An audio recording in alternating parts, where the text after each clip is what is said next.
Hi hello good morning ಎಲ್ಲರೂ ಹೇಗಿದ್ದೀರಾ? ಇವತ್ತಿನ ವಿಡಿಯೋದಲ್ಲಿ ನಾನು ನಿಮ್ಮ ಜೊತೆ ಶೇರ್ ಮಾಡ್ತಾ ಇದ್ದೀನಿ ಮಸಾಲ ದೋಸೆ ಹಾಗೂ ಆಲೂಗಡ್ಡೆ ಮತ್ತು ಕೆಂಪು ಚಟ್ನಿ.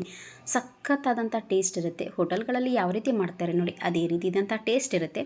ಖಂಡಿತ ನಾನು ಮಾಡಿರೋ ರೀತಿ ಒಂದು ಸಲ ಟ್ರೈ ಮಾಡಿ ನೋಡಿ, ಆಮೇಲೆ ಹೇಗೆ ಬಂತು ಅಂತ ಕಮೆಂಟ್ ಮಾಡಿ ತಿಳಿಸೋದನ್ನು ಮಾತ್ರ ಮರಿಬೇಡಿ. ಓಕೆ, ಇವಾಗ ಮಸಾಲ ದೋಸೆನ ಯಾವ ರೀತಿ ಮಾಡೋದು ಅಂತ ನೋಡ್ಕೊಂಬಂದ್ಬೇಡ. ನೋಡಿ, ನಾನಿಲ್ಲಿ ರೇಷನ್ ಅಕ್ಕಿ ತೊಗೊಂಡಿದ್ದೀನಿ. ಒಂದು 3 ಗ್ಲಾಸಷ್ಟು ನಾನಿಲ್ಲಿ ರೇಷನ್ ಅಕ್ಕಿ ತೊಗೊಂಡಿದ್ದೀನಿ. ನಿಮಗೆ ದೋಸೆ ಅಕ್ಕಿ ಸಹ ಇದ್ದರೆ ಅದನ್ನು ಸಹ ತೊಗೋಬೋದು ಇದೇ ಗ್ಲಾಸಿಂದ. ಓಕೆ ನೋಡಿ, 3 ಗ್ಲಾಸ್ ಅಕ್ಕಿಗೆ ನಾನಿಲ್ಲಿ 1 ಸ್ಪೂನಷ್ಟು ನಾನು ತೊಗರಿಬೇಳೆ ತೊಗೊಂಡಿದ್ದೀನಿ. ಹಾಗೆ 1 ಸ್ಪೂನಷ್ಟು ನಾನಿಲ್ಲಿ ಮೆಂತ್ಯ ತೊಗೊಂಡಿದ್ದೀನಿ. ಹಾಗೆಯೇ 1 ಸ್ಪೂನಷ್ಟು ನಾನಿಲ್ಲಿ ಕಡಲೆಬೇಳೆ ತೊಗೊಂಡಿದ್ದೀನಿ. ಓಕೆ, 1 ಮುಷ್ಟಿಯಷ್ಟು, 3 ಕಪ್ ಅಕ್ಕಿಗೆ 1 ಮುಷ್ಟಿಯಷ್ಟು ನಾನಿಲ್ಲಿ ಅವಲಕ್ಕಿ ತೊಗೊಂಡಿದ್ದೀನಿ. ಯಾವ ಅವಲಕ್ಕಿ ಅದು ನಡೆಯುತ್ತೆ, ತೆಳ್ಳಂದು ದಪ್ಪಂದು. ಓಕೆ, ಫಸ್ಟ್ ಇದನ್ನು 3 ನಾನು ಚೆನ್ನಾಗಿ ಇದನ್ನ ವಾಶ್ ಮಾಡಿಕೊಂಡು ನಾನಿಲ್ಲಿ ಇದನ್ನ ಫಸ್ಟ್ ಕ್ಲಿಯರಾಗಿ ಚೆನ್ನಾಗಿ ತೊಳೆದು ಇದನ್ನು ನೆನೆ ಹಾಕೋಣ. ಓಕೆ ನೋಡಿ, ನೀರು ಬಿಳಿ ಬರೋವರೆಗೂ ನಾನು ಇದನ್ನು ತೊಳೆದಿದ್ದೀನಿ. ಓಕೆ, ಇದನ್ನು ಸೈಡ್ಗೆ ಎತ್ತಿಟ್ಕೊಳ್ಳೋಣ. ಈಗ ನೋಡಿ, ನಾನಲ್ಲಿ ಉದ್ದಿನಬೇಳೆ ಹಾಕ್ತಾಯಿದ್ದೀನಿ. ಅಂದರೆ 3 ಗ್ಲಾಸಷ್ಟು ಅಕ್ಕಿಗೆ ನಾನಿಲ್ಲಿ 1 ಗ್ಲಾಸಷ್ಟು ನಾನು ಉದ್ದಿನಬೇಳೆ ಹಾಕಿ ಇದನ್ನು ಸಹ ಚೆನ್ನಾಗಿ ತೊಳೆದು ನೆನಿಟ್ಕೊಂಡಿದ್ದೀನಿ. ಓಕೆ, ಇವಾಗ ನೋಡಿ ಒಂದು 5ರಿಂದ 6 ತಾಸು ಆಗಿದೆ. ಇವಾಗ ಇದನ್ನು ಚೆನ್ನಾಗಿ ನುಣ್ಣಗೆ ರುಬ್ಕೊಂಬಿಡೋಣ. ಚೆನ್ನಾಗಿ ಇದು ನೀರು ಹಾಕಿ ಸ್ವಲ್ಪನೇ ನೀರು ಹಾಕಿ, ಒಮ್ಮೆಲೆ ಜಾಸ್ತಿ ನೀರು ಹಾಕಬೇಡಿ. ಚೆನ್ನಾಗಿ ಸ್ವಲ್ಪ ನೀರು ಹಾಕಿ ಫುಲ್ಲು ಇದನ್ನು ನಾವು ನುಣ್ಣಗೆ ರುಬ್ಕೋಬೇಕಾಗುತ್ತೆ.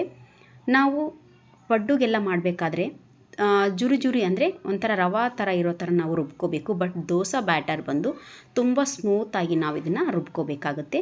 ಓಕೆ, ಇವಾಗ ಅಕ್ಕಿ ರುಬ್ಕೊಂಡಿದ್ದಾಗಿದೆ. ಇವಾಗ ಉದ್ದಿನಬೇಳೆ ರುಬ್ಕೊತಾ ಇದ್ದೀನಿ. ಹಾಗೆ ನಾನು ಇದಕ್ಕೆ ಒಂದು ಅರ್ಧ ಕಪ್ಪಷ್ಟು ಅವಲಕ್ಕಿನೂ ಸಹ ಇದಕ್ಕೆ ಹಾಕಿ ಸೇರಿಸಿ ಚೆನ್ನಾಗಿ ರುಬ್ತಾ ಇದ್ದೀನಿ. ಒಮ್ಮೆಲೆ ಜಾಸ್ತಿ ನೀವು ನೀರು ಹಾಕ್ಕೊಳ್ಳಿಕ್ಕೆ ಹೋಗಬೇಡಿ. ಚೆನ್ನಾಗಿ ಜಾಸ್ತಿ ನೀರಾದಂಗೆಲ್ಲ ಚೆನ್ನಾಗಿ ಉದುಗ್ ಬರೋದಿಲ್ಲ ಹಿಟ್ಟು. ಓಕೆ, ಇವಾಗೆಲ್ಲ ಬ್ಯಾಟರ್ ಆಗಿದೆ. ಇವಾಗ ನೋಡಿ, ಮಿಕ್ಸ್ ಮಾಡೋದರಲ್ಲೇ ತುಂಬ ಟ್ರಿಕ್ಸ್ ಇರೋದು. ಚೆನ್ನಾಗಿ ಇದನ್ನು ಯಾವಾಗಲೂ ಕೈಯಿಂದ ಮಿಕ್ಸ್ ಮಾಡಬೇಕು. ಸ್ಪೂನಿಂದ ಎಲ್ಲ ಮಿಕ್ಸ್ ಮಾಡಿದ್ರೆ ಚೆನ್ನಾಗಿ ಉದುಗ್ ಬರೋದಿಲ್ಲ.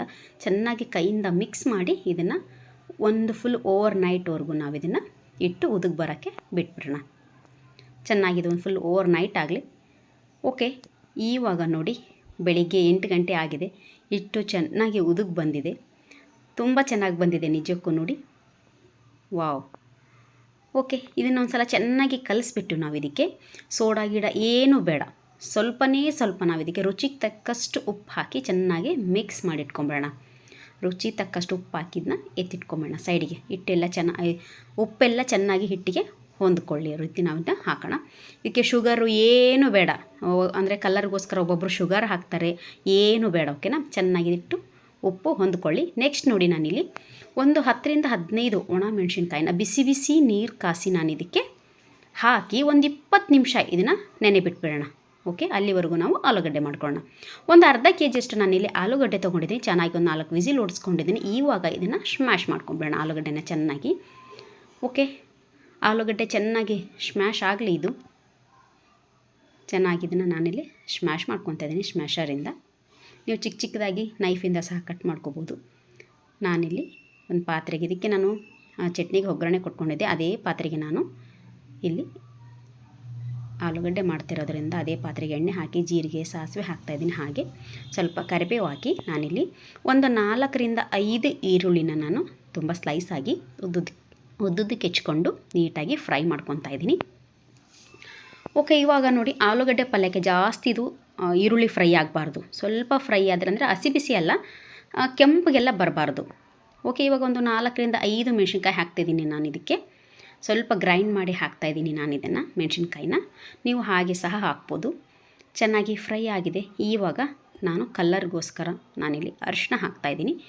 ಚೆನ್ನಾಗಿ ಇದು 3 ಚೆನ್ನಾಗಿ ಇದನ್ನು ಫ್ರೈ ಆಗಲಿ. ಇದು ಈರುಳ್ಳಿ ಹೇಳ್ದಾಗೆ ನಾನು ನಿಮಗೆ ಜಾಸ್ತಿ ಫ್ರೈ ಆಗೋದು ಬೇಡ, ಇದು ಇಷ್ಟೇ. ಇದಕ್ಕೆ ರುಚಿಗೆ ತಕ್ಕಷ್ಟು ಉಪ್ಪು ಹಾಕ್ತಾಯಿದ್ದೀನಿ. ಹಾಗೆಯೇ ಚೆನ್ನಾಗಿ ಬೆನ್ಸಿಟ್ಕೊಂಡಿರುವಂತಹ ಸ್ಮ್ಯಾಶ್ ಮಾಡಿಟ್ಕೊಂಡಿರುವಂತಹ ಆಲೂಗಡ್ಡೆನ ಹಾಕಿ ಮಿಕ್ಸ್ ಮಾಡಿಟ್ಕೊಂಡ್ರೆ ಆಲೂಗಡ್ಡೆ ಸಹ ರೆಡಿಯಾಗೋಗುತ್ತೆ. ಬೇಕು ಅಂದರೆ ನೀವು ಇದಕ್ಕೆ ನೀರು ಸಹ ಹಾಕ್ಕೋಬೋದು. ನಾನಿಲ್ಲಿ ಹೀಗೇ ಡ್ರೈ ಆಗಿ ಇದನ್ನು ನಾನು ಮಾಡ್ತಾಯಿದ್ದೀನಿ. ನೀವು 1 ಗ್ಲಾಸಷ್ಟು ನೀರು ಸಹ ಹಾಕ್ಬೋದು. ಬೇಯಿಸ್ಕೊಂಡಿರೋಂಥ ಬಟಾಣಿ ಸಹ ಹಾಕ್ಬೋದು. ಓಕೆ, ಇದು ರೆಡಿಯಾಗಿದೆ. ಇವಾಗ ನಾನು ಚಟ್ನಿಗೆ ರೆಡಿ ಮಾಡ್ಕೊಂಡಿದ್ನಲ್ಲ, ಅದನ್ನು ಸಹ ನಾನಿಲ್ಲಿ ಮಾಡ್ಕೊತಾ ಇದ್ದೀನಿ ನೋಡಿ. ಓಕೆ, ಇವಾಗ ಚೆನ್ನಾಗಿ ಅದು ಮೆಣಸಿನ್ಕಾಯಿ ನೆಂದಿದೆ. ಇವಾಗ ಮೆಣಸಿನ್ಕಾಯಿ ಮತ್ತು ಬೆಳ್ಳುಳ್ಳಿ ಹಾಕ್ತಾಯಿದ್ದೀನಿ. ಹಾಗೆಯೇ ನಾನಿಲ್ಲಿ ಜೀರಿಗೆ ಹಾಕ್ತಾಯಿದ್ದೀನಿ. ಹಾಗೆ ಸ್ವಲ್ಪ ಇದಕ್ಕೆ ಬೆಲ್ಲ ಹಾಕೋಣ. ಬೆಲ್ಲ ಹಾಕೋದ್ರಿಂದ ಒಳ್ಳೆ ಟೇಸ್ಟ್ ಬರುತ್ತೆ. ಹಾಗೆ ಇದಕ್ಕೆ ಸ್ವಲ್ಪ ರುಚಿಗೆ ತಕ್ಕಷ್ಟು ಉಪ್ಪು ಹಾಕೋಣ. ಉಪ್ಪು ಹಾಕಿ ಫಸ್ಟು ಸ್ವಲ್ಪ ಗ್ರೈಂಡ್ ಮಾಡ್ಕೊಳ್ಳೋಣ.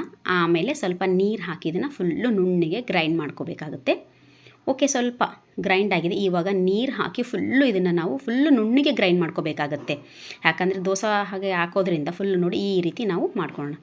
ಓಕೆ, ಈ ಸೈಡ್ ನೋಡಿ ಹಂಚು ಸಹ ಕಾಯ್ಕಿಟ್ಕೊಂಡಿದ್ದೀನಿ. ಸ್ವಲ್ಪ ನೀರು ಚಿಮಿಕ್ಸಿ ಒಂದು ಬಟ್ಟೆಯಿಂದ ನಾವು ಇದನ್ನು ಒರೆಸ್ಬಿಡೋಣ.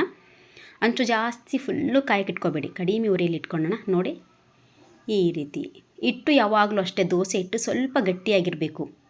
ಯಾಕಂದರೆ ಅದರ ಮೇಲೆ ಚಟ್ನಿ ಹಾಕೋದ್ರಿಂದ ಈ ಥರ ಚೆನ್ನಾಗಿ ಅದನ್ನು ನಾವು ಒಂದು ಶೇಪ್ಗೆ ತರೋದ್ರಿಂದ ನೀರಾಗ್ಬಿಟ್ರೆ ಅದು ಅಷ್ಟು ಚೆನ್ನಾಗಿ ಬರಲ್ಲ, ಸ್ವಲ್ಪ ಗಟ್ಟಿ ಇರಬೇಕು. ಓಕೆ, ಇವಾಗ ನೀವು ನೋಡಿ ಎಣ್ಣೆ ಹಾಕೋಬೋದು. ಅಕಸ್ಮಾತ್ ಬೆಣ್ಣೆ ಇದ್ದರೆ ಬೆಣ್ಣೆ ಹಾಕ್ಕೊಳ್ಳಿ, ತುಪ್ಪ ಇದ್ದರೆ ತುಪ್ಪ ಸಹ ಹಾಕೋಬೋದು. ಸೂಪರಾಗುತ್ತೆ. ಬೆಣ್ಣೆ ಇದ್ರೆ ಅಂದರೆ ಎಕ್ಸ್ಟ್ರಾಡಿನರಿ ಆಗುತ್ತೆ ಅಂತೆ ನೋಡಿ, ಸೂಪರಾದಂಥ ಟೇಸ್ಟ್ ಕೊಡುತ್ತೆ ಬೆಣ್ಣೆ ಬಂದುಬಿಟ್ಟು. ಓಕೆ, ಇವಾಗ ಮಾಡಿಟ್ಕೊಂಡಿರುವಂತಹ ಚಟ್ನಿ ಇದಕ್ಕೆ ಹಾಕಿ ವಾವ್, ಇದ್ರ ಮೇಲೆ ಎಣ್ಣೆ ಅಥವಾ ಬೆಣ್ಣೆ ತುಪ್ಪ ಹಾಕಿಬಿಟ್ಟು ತಿಂತಾಯಿದ್ರೆ ಸೂಪರಾದಂಥ ಟೇಸ್ಟ್, ಹಾಗೆ ಎಕ್ಸ್ಟ್ರಾಡಿನರಿ ಮತ್ತು ನೆಕ್ಸ್ಟ್ ಲೆವೆಲ್ ದೋಸೆ ಅಂತಲೇ ಹೇಳ್ಬೋದು. ಓಕೆ ನೋಡಿ, ಇಷ್ಟೇ. ಇದಕ್ಕೊಂಚೂರು ತುಪ್ಪ ಅಥವಾ ಎಣ್ಣೆ ಮೇಲೆ ಬಿದ್ದು ಮಧ್ಯದಲ್ಲಿ ಸ್ವಲ್ಪ ಆಲೂಗಡ್ಡೆ ಪಲ್ಯ ಇಟ್ಬಿಟ್ಟು ತಿಂತಾಯಿದ್ರೆ ಸಖತ್ತಾಗಿರುತ್ತೆ. ಖಂಡಿತ ನಿಮ್ಮ ಮನೆಯಲ್ಲಿ ನಿಮ್ಮ ಮಕ್ಕಳಿಗೂ ಕೂಡ ಸೂಪರಾಗಿರುತ್ತೆ. ತುಂಬ ಇಷ್ಟ ಆಗುತ್ತೆ ಮಕ್ಕಳಿಗಂತೂ ಕೂಡ. ನೋಡಿ, ಮಧ್ಯದಲ್ಲಿ ಸ್ವಲ್ಪ ಆಲೂಗಡ್ಡೆ ಇಟ್ಬಿಟ್ಟು ತೆಗೆದುಬಿಟ್ರೆ ಸೂಪರಾದಂತಹ ಮಸಾಲ ದೋಸೆ ರೆಡಿಯಾಗೋಗುತ್ತೆ. ಓಕೆ ನೋಡಿ, ಇಷ್ಟೇ. ಮಸಾಲ ದೋಸೆ ಜೊತೆ ಕಾಯಿ ಚಟ್ನಿ, ಕೆಂಪು ಚಟ್ನಿ ಹಾಗೂ ಆಲೂಗಡ್ಡೆ, ವಾವ್ ಅಲ್ಲ, ಇಷ್ಟು ಸಖತ್ತಾಗಿರುತ್ತೆ ಟೇಸ್ಟು. ಖಂಡಿತ ಒಂದು ಸಲ ಟ್ರೈ ಮಾಡಿ ನೋಡಿ ಹೇಗೆ ಬಂತು ಅಂತ ಕಮೆಂಟ್ ಮಾಡಿ ತಿಳಿಸೋದನ್ನು ಮಾತ್ರ ಮರಿಬೇಡಿ.